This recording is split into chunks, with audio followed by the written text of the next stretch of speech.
Introducing a new voice for a new market. Featuring some of crypto's biggest stories. Exploring the humanity on the blockchain.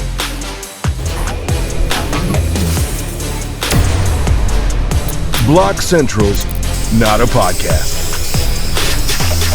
Powered by Stasis Network.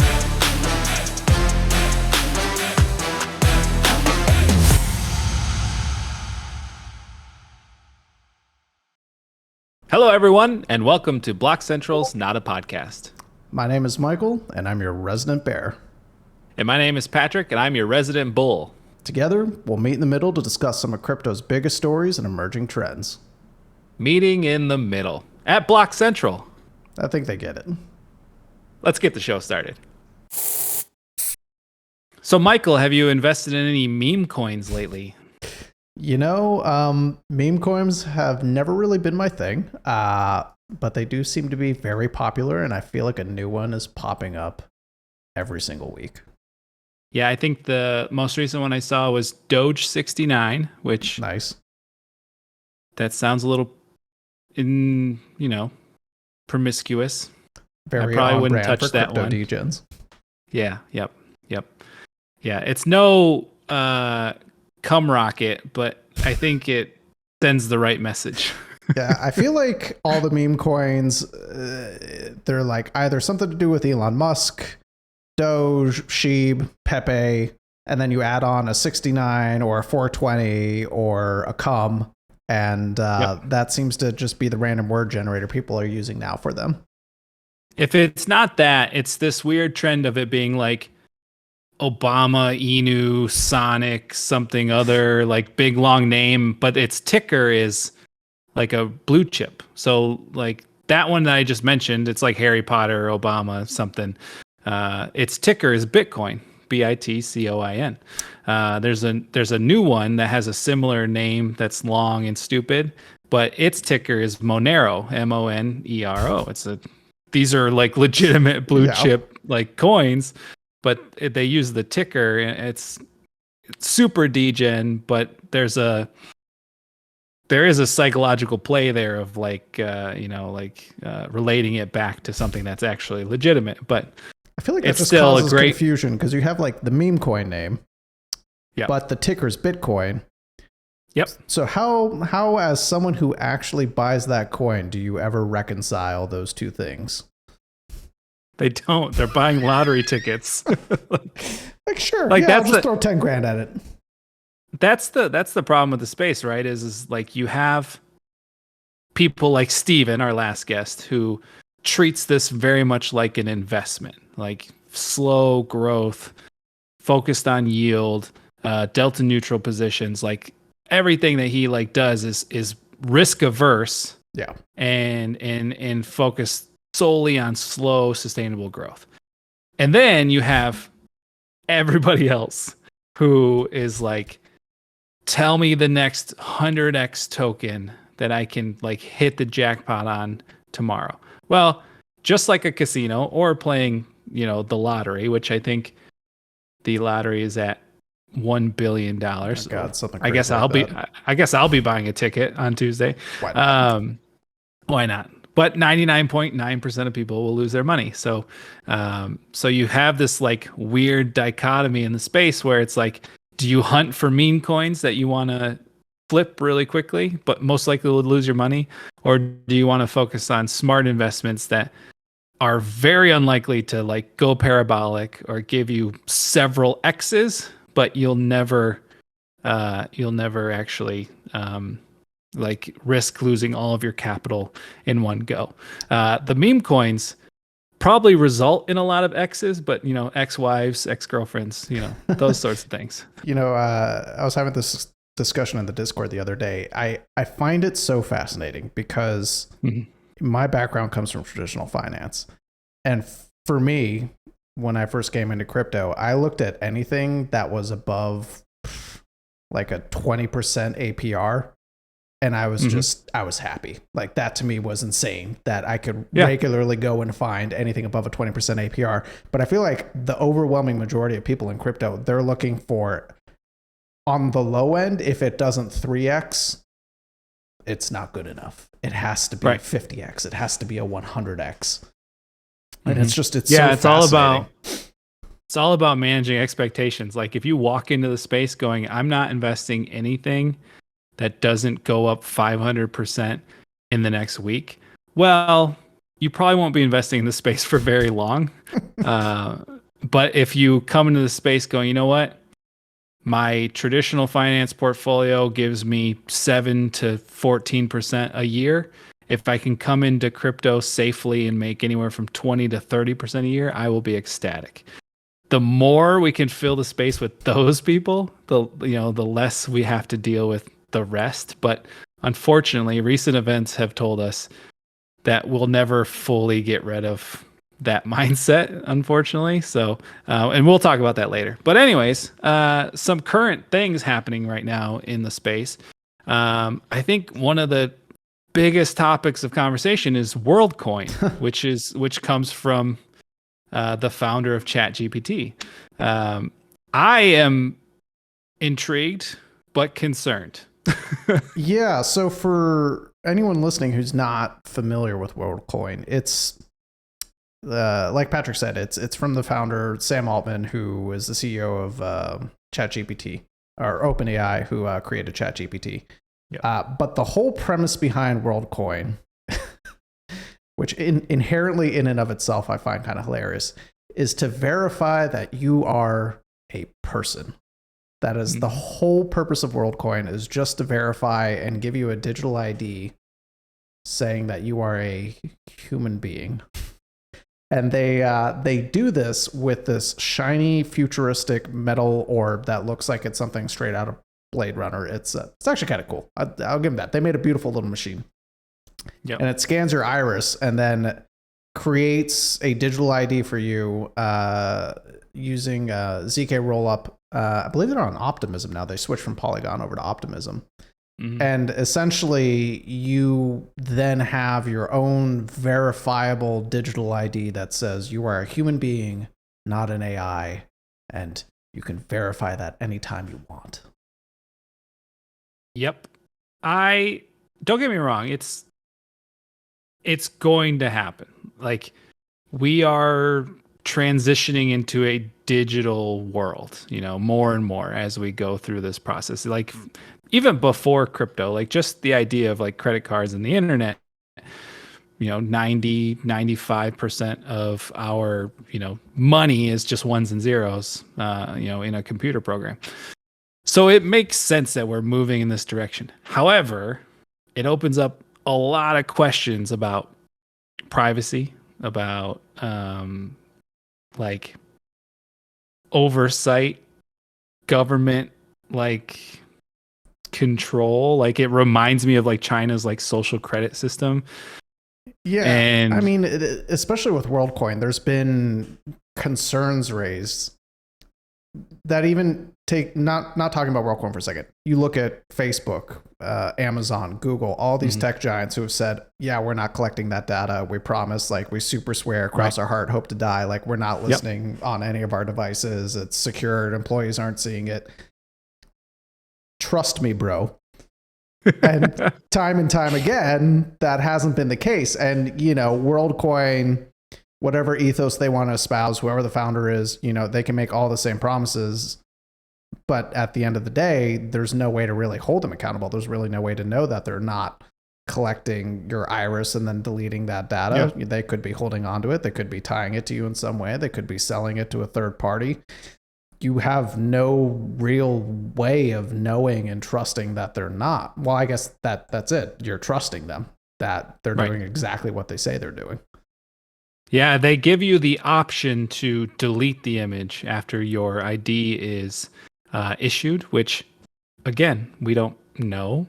They have a very long terms of service that I was reading an article today. They have this giant terms and conditions that you have to agree to before you scan your eye. And the employees that are working these devices in these random locations around the world, they don't really have answers to your questions. So you're kind of just left to go either read it which nobody's going to. Nobody reads any of like, you know, like most of the time, most people don't read it. They just click accept and they move on. It's the same thing you do when you sign up for Facebook, like you said, or, you know, even if it's like just accepting cookies, you know, when you visit a website for the first time, you're just like, yep, click, boop, yep, I want to read this article, and you're stopping me from reading it. Yeah. And so with that, my concern with it outside of like privacy is it doesn't matter if nobody uses it. Like, you can create something and you can have this grand idea about how it is going to impact society, how it's going to improve the way we operate, or the way we exist in the digital space, and how we authenticate it. It's us instead of, like you said, AI or something like that. But if nobody uses it, then it's worthless, right? So like, there has to be this, like, I get now they're incentivizing it by giving everybody $40 worth of tokens. Yeah. But, you know, it could be $4,000 worth of tokens in a few years, or it could be zero, you know. But at the end of the day, it's like some of these other products that we've seen in DeFi, whether it's a wallet or whether it's like something that checks your transactions before you hit send, and it saves you like sending it to the wrong network or the wrong address. If you don't build a customer base, then it doesn't become integrated into systems. Like there's this whole other process of practicality that exists, not just it being a good idea. Like, I don't even think it's a great idea, but at the end of the day, even after you realize the initial product, you then have to convince your infrastructure to adopt it to the point where everybody will be either forced, which we don't want that, but highly encouraged to use it. You know, like at some point, Facebook got to a critical mass that they had, you know, 2-3 billion users, a good chunk of them fake, but they had enough users where everybody's like, you don't have a Facebook? You know, you don't have a Twitter account? But like Twitter's a little bit smaller, but like you had like whole X, families that are like, not Twitter anymore. Oh yeah, well, sorry. X for now, until they find out they X, can't actually change the brand, but X for now. But it's just one of those things where, like, even if it's a great idea and even if the technology is awesome, if you don't have adoption on a large enough scale, it won't be what the vision of it being. And right now, I have way more questions than answers. Yeah, I mean, it's the whole notion that, you know, you could have the best product in the world, but if nobody uses it, there's no point.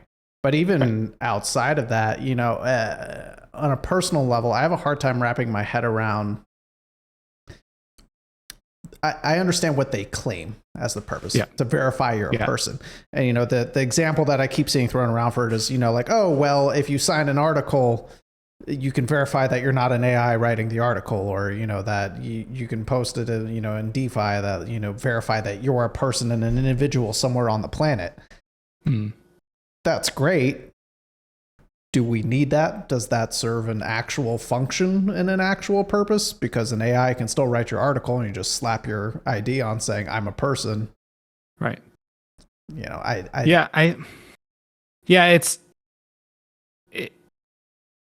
if I were to be altruistic about it, I would say I understand the problem they're trying to solve. But unfortunately, time and time again, companies have proven that there's always an ulterior motive. You know, and it's usually to deal with money, whether it's, like you said, Facebook or Instagram or Twitter, where they take your data and they sell it to third parties, and then they weaponize that data to micro target you with advertisements and stuff. Like, all of that stuff is happening. Now, is it also going to happen with this product? We don't know. Like, even the tokenomics of the token itself, like, just like setting aside the tech and the purpose, like, there's still so many questions about the tokenomics of the token that it doesn't justify, in my opinion, what amounts to like a severe violation of like your biometric data. Like, I'm not going to let some like probably college intern who's running this orb at some building somewhere here in Los Angeles to scan my eye and not have any answers to my questions for $40. in tokens that may or not even have value in a couple months or a couple of years.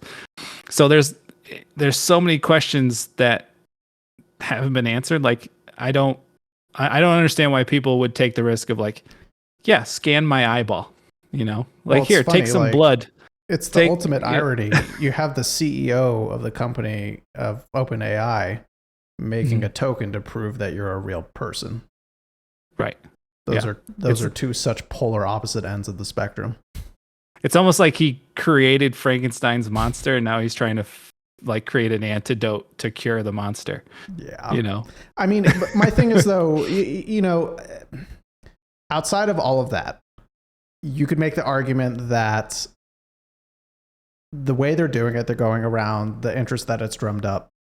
It's arguably bringing in a lot of people into crypto that probably weren't before. I think as of yesterday or 2 days ago, they had something like 225 or 250 million people that had signed up.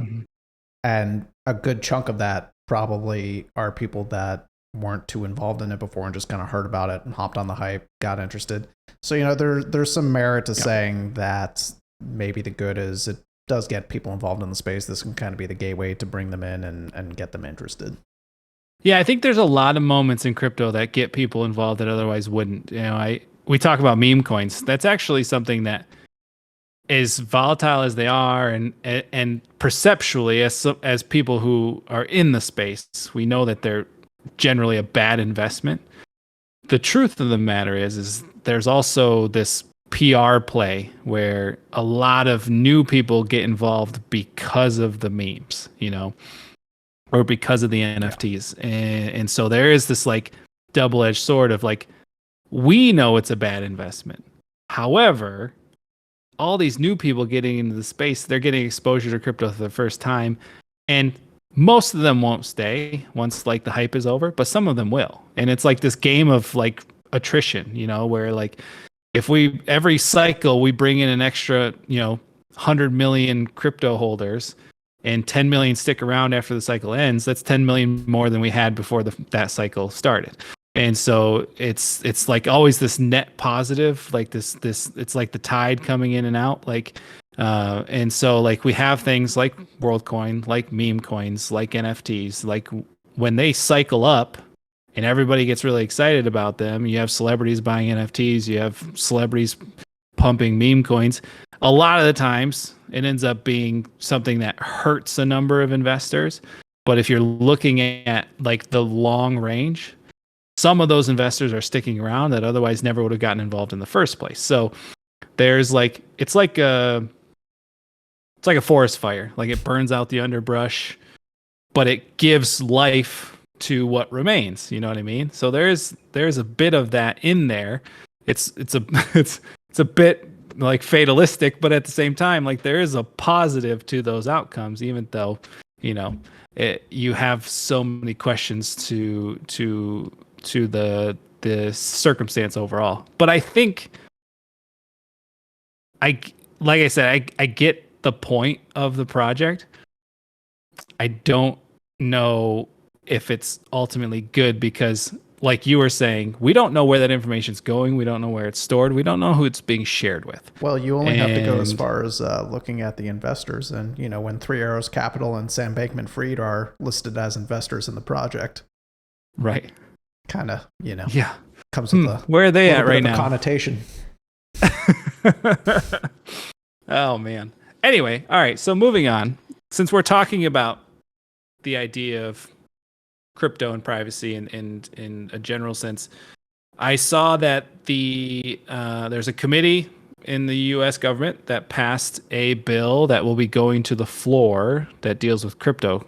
Do you have any insights into what that bill entails and what it might mean for us? Even if it's a long shot, it seems like progress. So it was actually multiple bills that made it through two committees, the House Finance Committee and then the Agricultural Committee. Republican-sponsored bills. They have bipartisan support, not strong bipartisan support, but some, which is a big step. And, the reason why these in and of themselves are a little more significant is this is the first time we've seen bills make it out of committee that are specifically and only related to crypto. Prior to this, they've been attached to other bills, other omnibus packages. Yep. So this just shows that it's a big step towards showing that there's a clear interest in defining crypto regulation and kind of giving some clarity to the space. I know the main part of it has to do with establishing a process for firms to certify with the SEC that they conform to certain regulations about being adequately decentralized, and then allowing them to also register with the CFTC, which is the Commodity Futures Trading Commission. Right. So, that is also kind of big in and of itself, because it also shows that we're going the pendulum swinging back the other direction to maybe try and rein the SEC in and classify crypto definitively as a commodity instead of a security, which is one of the other big hurdles that we need to get across here in the US. So, the sad reality is it'll probably pass in the House.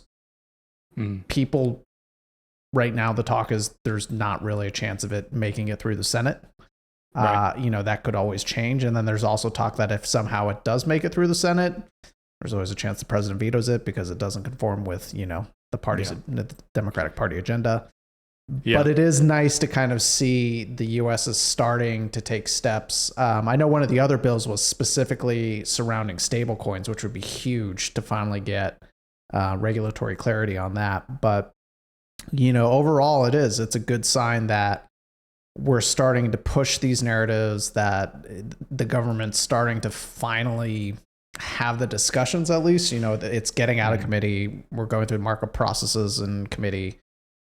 Those are good steps. It's still probably going to be a while. It's not going to happen today. It's not going to happen tomorrow. Probably not this year, but we're on the journey, and hopefully sooner rather than later. Yeah. That's the one big macro complaint about government, and especially the US government, is it's slow moving machinery. So whenever society or the populace is okay with something, it's probably another decade or two before government and legislation catches up to that. You look at something like gay marriage or legalizing marijuana, we're close. Yeah, we're almost there. We're doing it state by state, but it's always the populace is 60, 70, 80% approval. And then 5 years later, we actually pass legislation federally that affirms something that we already majority believed anyways. Yeah. And so crypto regulation, just unfortunately, the problem with the delay in this particular industry is because of how fast the industry moves. So something like social issues, like I mentioned, like gay marriage, that's not a thing that's going to evolve, very quickly. It's not like technology. It's not going to grow exponentially. It's a topic that just exists within itself. There's no innovation within it, so when we passed it, we're great, good. Where technology specifically, every 18 months technology doubles or whatever it is, and crypto is embedded in that. So us taking our time with this sets us back when it comes to innovation. And that's always been something that I've had a complaint about. In fact, my idea is that we need another cabinet position within the government where it's Secretary of Technology, where their sole purpose is to help facilitate and expedite the way we legislate for technology, because unfortunately the average age of our government is 63 or whatever between Congress and I think that's on the low Senate. End. It's average. Yeah. And unfortunately they they're understanding when the US population, I think the average age is 37, so there's this distinct gap when it comes. We're supposed to be a representative republic, so there's this gap in time and understanding that unfortunately we're always kind of fighting against. So, but when it comes to tech, I feel like we are woefully behind And it's something that even from like a geopolitical standpoint, we could be doing so much more to make ourselves a hub of innovation, especially because that's kind of been whether it's valid or not, the US has always kind of positioned itself from a PR standpoint as like being a leader, a world leader, and like they try to be like the world leader in everything. We're usually just world leaders in prison population, but we try to lead in other in other aspects, and so I think there was a huge opportunity missed by not embracing it. But obviously, like we know this, the story is as old as like Washington. It's you have corporations and lobbyists and a lot of old money that doesn't want to evolve with the times, because some of those industries get invalidated, like railroads and telegraphs. They were cream of the crop at one point, but not anymore. Yeah, I think one of the biggest problems was in terms of regulatory agencies, the SEC just happened to kind of be the first one to step up to try and tackle crypto. So they inherently gained dominion over it. Right. The reality is, crypto probably should have been picked up by the CFTC. Unfortunately, the CFTC is historically very underfunded, especially in comparison to the SEC. So, you got that battle from the start with the SEC claiming that they were securities, and you've seen them go to task under Gensler the last 2 years, just lawsuit after lawsuit, claiming everything under the sun in crypto is a security. And, that's the other hope. Is one side of this is clear legislation and regulation. The other side is just hoping for some sort of regime change at the SEC, because you get a regime change and the narrative and the tone will probably be drastically different. This episode of BlockCentral's Not a Podcast is brought to you by Stasis Network. Stasis Network is a DeFi protocol designed to allow users to participate in a unique DeFi fund via smart contracts. Users can hold their STS tokens or earn sustainable passive income by staking and yield farming. The DeFi fund is a professionally managed portfolio of digital assets in coordination with our partners at Define Logic Labs, the premier data analysis and yield optimization company in crypto. This is not financial advice, and please always do your own due diligence. You can find out more about Stasis Network on CoinMarketCap or on their website at stasis.network. Now back to the show.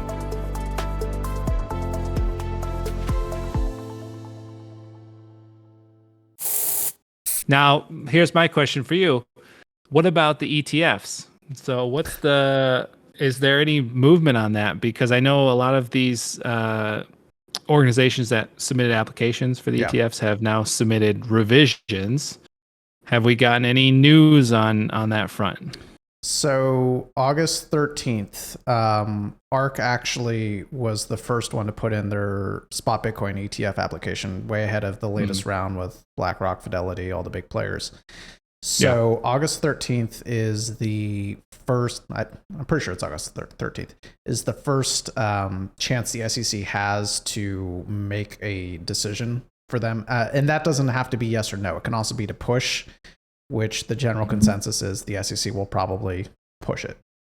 But what's kind of significant about ARK's application is it is literally identical to BlackRock, to Fidelity, to all these other big players. So if it's rejected, that would kind of imply that the SEC would also reject these other big players. So, I would imagine, since coming off of, losing the Ripple case, well, not losing, but having a favorable outcome in the Ripple case, off the back of that, they probably won't approve it. They probably won't deny it. They'll probably push it so they can buy some time to kind of corral it with the other spot ETF apps. But I'll say it again and again and again, like you don't bet against BlackRock. If BlackRock wants spot ETFs for Bitcoin to be a thing, they're going to be a thing. Yeah. Historically, they have they're almost batting 1,000 historically. They have an incredibly efficient record when it comes to getting what they want. Yeah, Larry Fink has become the biggest Bitcoin simp I've ever seen. It's crazy. If you go and it's almost like he's actually doing a press tour for Bitcoin ahead of this ETF potentially coming out. And, you know, seeing him go that hard to espouse it that much, you know, I think they're poised. They realize they're going to make a ton of money off of this, and it's just a matter of when it actually gets approved. Now, what happens after? So, like, let's say BlackRock and all these organizations, they get their Bitcoin ETFs. What's next? ETH ETFs? A basket of crypto ETFs? What's the outcome? Yeah, you know, I think there's kind of unlimited potential there. It's very likely you'll see an ETH ETF shortly after that. You know, altcoins may be a little longer. There might need to be some more regulatory clarity on altcoins, but ETH, I would imagine, would be very close behind Bitcoin. Okay. You know, once those gates open and you have institutional players offering these ETFs, the amount of capital that's going to flow in, I think, is going to take your average retail investor by surprise. I think it's going to be shocking to see how much capital comes in. Michael, that doesn't sound very bearish. Remember your role in this podcast. I know. Bearish short to medium term. we can dive into that a little bit more. I'm not too optimistic about the immediate short term. Okay. All right. Well, you know how I feel about the immediate short term. It's historically August and September are terrible for Bitcoin and crypto in general, and then the halving's coming up. So you know how I feel about it. But I mean, this role reversal, you're supposed to be the bull. I know. No short-term correction, only up. Stick to your roles, bro. Anyway, moving on. Have you been paying attention to this Pond0x thing that just happened the last couple days? I've vaguely seen it pop up on crypto Twitter, mostly in meme formats. But I know it's a big deal. I know it was a decent chunk of money, and I'm not sure if it was a rug or not a rug. There's question marks there. Intent versus outcomes, like intent versus effect. I don't know what his intent was, but the effect was a lot of people lost a lot of money. I knew it was a big deal because the Ethereum fees were so incredibly high yesterday that that's what it was. You couldn't do anything. And so that was kind of a pain in the butt. So long story short, this Twitter influencer, Polly, launched Pond0x. You were supposed to only interact with the tokens via the website. And my understanding is that someone created an LP. And of course, everybody who trades cryptos usually goes and trades on the LP. So everybody started buying it that way instead of buying it through the website, which allegedly they were instructed to do by this gentleman. And then a lot of people lost a lot of money. So naturally the price pumped, and then everybody who was early sold and crashed the price. And so now it's become like a thing. It's become, you know, this Zach XBT was tweeting about it, which if you're on Zach's radar, then you're in trouble. You've made it. You've made it. Yeah. Well, come to find out, the code wasn't written very well, and people were able to access tokens from essentially anybody's wallet who's interacted with the contract. So, you know, that's never a good thing. So, but it reminds me of every other time this has happened. Like how Ben.eth was a month or two ago. Like that whole thing already. It feels like it was so long ago, but it wasn't. And this keeps happening. And there's moments during cycles where I feel like the general crypto population is getting smarter. And then there's other moments like these where I start to lose hope. But also you have to wonder, is it the exact same group of people every time that just don't learn the lesson? I don't think so, because obviously they all lost their money the first time. You know what I mean? Like, yeah. This has to be like new money or recycled money. But the problem is every time this happens, the blockchain doesn't lie, right? So people go back and they look Like who minted tokens before it was advertised. And so like this time around, I think there was 7 addresses that minted like anywhere from $1,000 to $10,000 worth of tokens before Pauly tweeted about it. And then of course those 7 addresses made a shit ton of money. And so like if you're looking at the blockchain, blockchain has timestamps, and then you can go look at the tweets and see when things blow up. Like this happens every time. Like when this circumstance plays out, they always go back and look like who knew before, everything was promoted. And so I think I was reading another tweet earlier where like those 7, like some of those 7 addresses made like 7-figure profits off of this. So, but knowing crypto's a zero-sum game for the most part, if they made 7 figures in profits, someone else lost 7 figures, or some others lost 7 figures in capital to them, you know? And so it's something that again, is it good for the industry? No, not the short term, definitely not. Did it get anybody involved who wasn't already in crypto involved? I don't think so. So like there isn't that silver lining in situations like this. I just think, you start to like see conspiracies pop up of like, did he make it intentionally complicated where people would not fully understand what they were doing to lose money? You know what I mean? Yeah.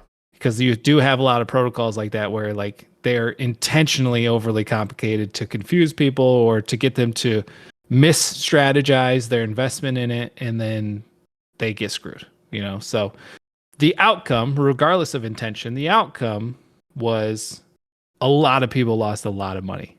And we've talked about this before, is like if it's a level playing field and everybody knows the rules and nobody has a distinct advantage, it's literally just you timing and strategizing, go to town. If you lose money, you lose money. If you win money, you win money. Great. Like that's fine. But if you're investing in a situation where you don't know that the deck is already stacked against you, or you don't know that other people have been playing it before you got a chance to play it, like there's this situation where it's predatory versus just being competitive. Yeah, and I think honestly that's the biggest downside with crypto and the whole space is so much of it outside of even within the top 100 coins, like so much of crypto is predatory in the sense of there are ill intentions from the start. It doesn't have to be a straight rug. It doesn't have to be a straight scam. There are plenty of situations where it's a slow bleed. I mean, you look at something like, take Celsius, for example. When they started it, I'm sure they had the best intentions. I'm sure that, everything was by the book. T's were crossed, I's were dotted. And over time, it turned into a Ponzi. When they realized that it couldn't function the way that they wanted, and they wanted to keep it going, and they wanted to keep making money, it became a Ponzi. Yeah. And it's just, that happens so much in the space. And I think those ones catch more people off guard.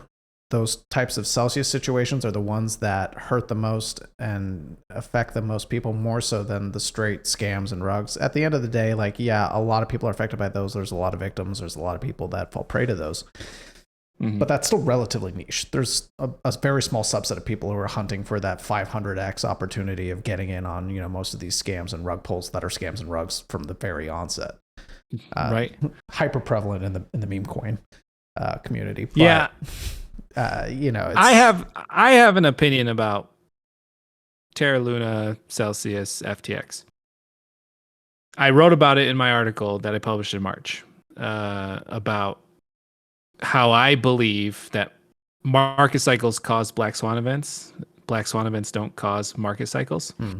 And so using the examples of Celsius, Terra Luna, and FTX, the market had already dropped 50% when from the peak when Terra Luna happened, 60% when Celsius happened, 70 to 80% when FTX happened. It was already down that much from its peak. And my premise is that when money's falling into your lap by the truckloads, you can be the most incompetent leader in the space and look like a genius. But the moment the money dries up and you actually have to rely on some level of like strategy, leadership, of like just like long range foresight, your incompetence gets revealed and then everything crumbles. And that's what I feel like happened with all three of those, where you had some like a couple, like I wouldn't even consider Doquan or SBF charismatic. Like they were more like idiosyncratic, where like I don't remember the CEO of Celsius. He was more charismatic, but Shinsky. Yeah. But there was also nothing behind the persona. You know, like there was no significant amount of experience behind the persona when it comes to the industry. All of them were relatively new to the industry. And so when all the truckloads of money stopped flowing in and their way of operating didn't change, and then all of a sudden you start learning about like, it's like the multi-chain that just happened. Like, come to find out, this multi-billion-dollar operation is being run off of a single machine in some guy's house in China, and then he gets arrested. And then everything's like, you know, so it's just something where it's like the anonymity and the lack of transparency when it comes to how these, which is again a symptom of the lack of regulation. It doesn't happen in other industries, and it's something where that level of incompetence doesn't get away with being like rewarded for so long in other industries, because either there's protections in place or that incompetence gets weeded out over time.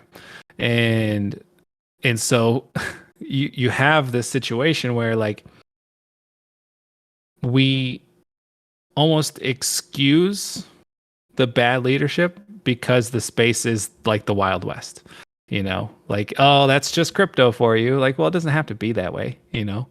Yeah. And I fall into this camp all the time of like, when these markets cycle, the bad leadership gets like washed out. Well, again, it's like the forest fire example. Like you burn out the dead wood and what's left thrives. Every cycle that kind of happens, but then we still get this round of HYIPs and other hyperinflationary protocols that like rebases and reflections that like come in and they prey on the greed gene within people, and then 80%, 90% of the investors lose money. So there's always like this push and pull of like strategy and intelligence, and then greed and impulsiveness. You know what I mean? Yeah.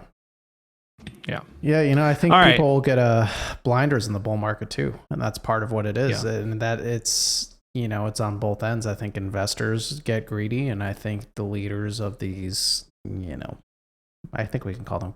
Can I call them criminal organizations? Well, there's this. It's like a invincibility, you know, like this temporary feeling of invincibility. It's like Mario when you get the star and like nothing can hurt you, you know, like everything you invest in a bull run goes up 5-10x. You're like, I can't miss. Yeah. And as a project leader in situations like that, or with SBF and Doquan and stuff, like nobody can touch me.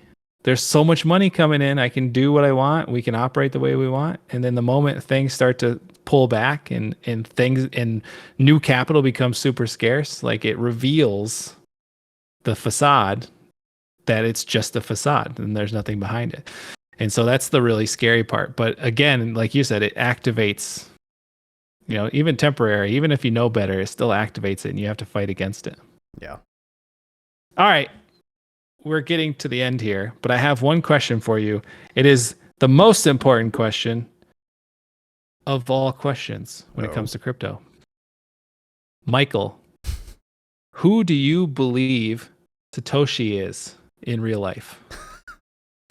I think he's dead. Okay, but who do you think he is? Like actually is? Like, do you have a name that you have come to a general sense of belief that, you know, this person is Satoshi? Joking aside, joking aside. My serious answer. Okay. I think the beauty behind Satoshi as a notion and as a person is that it was just literally a random person. It was an engineer or some grad student or someone who just saw the havoc and the mayhem from the 2008 financial collapse, wanted to come up with a better system, poured their heart and soul into it, actually had altruistic intent, and just wanted to make something better. So they went out and did it.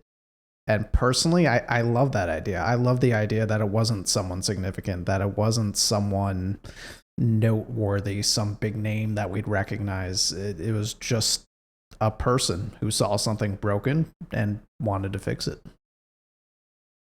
Okay, you kind of ruined my moment. It's fine.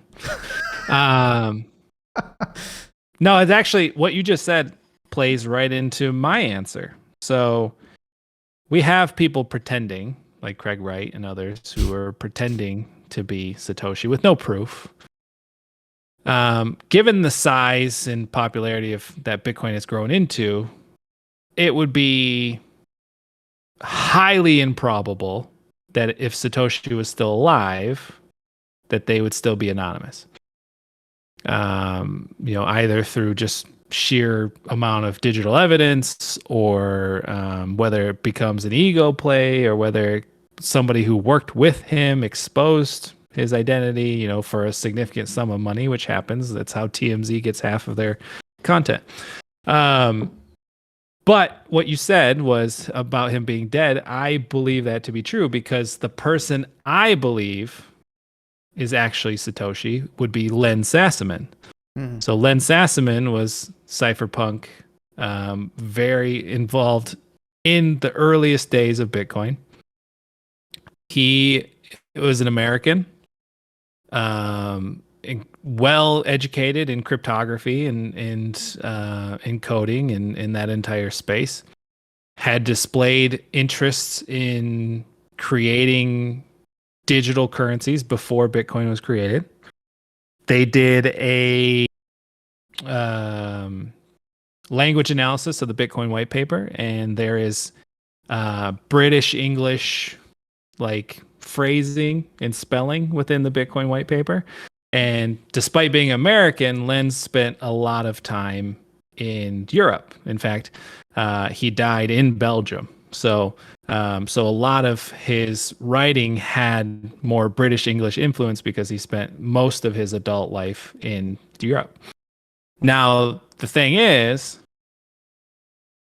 Lin died 6 months after Satoshi posted his last message on Bitcoin Talk and on the forums.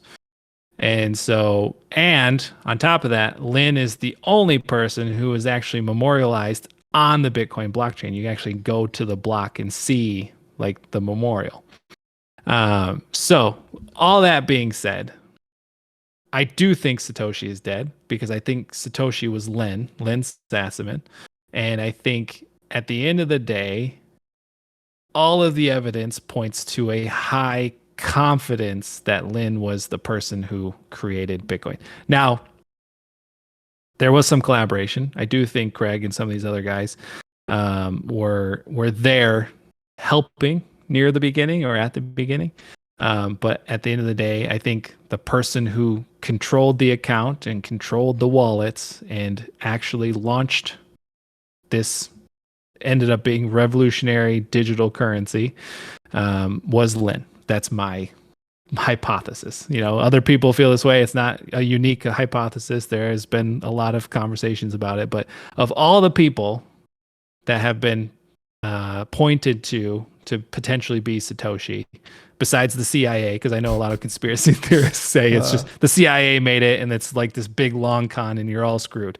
But that would be my answer. It is just a random engineer, somebody who people don't know, that was just trying to, inject something new into the world with this, purist idea of creating peer-to-peer currency. And I think Lin was that person.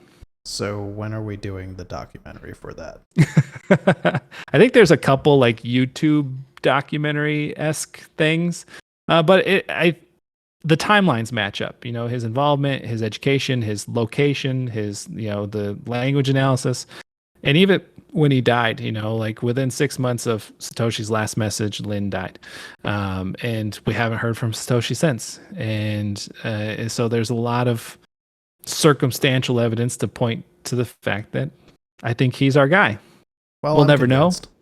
You know, like You convinced me. the more I promise you, you go Google Lynn Sassaman, you go look at the blockchain, you go look at all the information that's available about him without any hyperbole, you're going to start thinking to yourself, this might be the guy. Maybe on you know? our next episode, we can discuss who we think the founder of Ethereum is. Oh, right. Yeah. Wait, Charles, Something like that. who actually created Ethereum? It was the CIA. Okay. Spoiler alert. Oh, it's the CIA again. Damn. They always create all the coolest stuff. They really do. All right, sir. I think it's time that we wrap this episode up. I think we can move on with our week. Everybody, here's my one message to you. Stay safe. Don't interact with contracts from Twitter influencers. Unfortunately, time has proven to us over and over again, it's not worth it. You're going to lose your money unless you're one of the 7 people that he tells before he posts about it. Then you get to make money and then have your wallet labeled as suspicious for the rest of its existence. So half of one, 6 dozen the other. I don't know. Wait, no, that's not how that saying goes. Anyway, Michael, any last words for us before we sign off? Would definitely echo that. Stay safe. Don't touch contracts that are scary. And stay cool. I know it's very, very hot all over right now. Yeah, it's the summer, bro. What are you going to do? Enjoy the AC or go sweat outside. Those are your 2 choices. AC. And if you don't have AC, maybe try one of those meme coins. Maybe you can win some money to pay for. And don't forget to play the lottery. Equal chance of also becoming a billionaire. All right, sir. Pleasure chatting with you. I look forward to our next conversation next week. We have a very special guest. It's gonna be a I think good a lot one. of people are going to be excited about who we have on. And then we will catch you guys in a few days. Take care, everyone.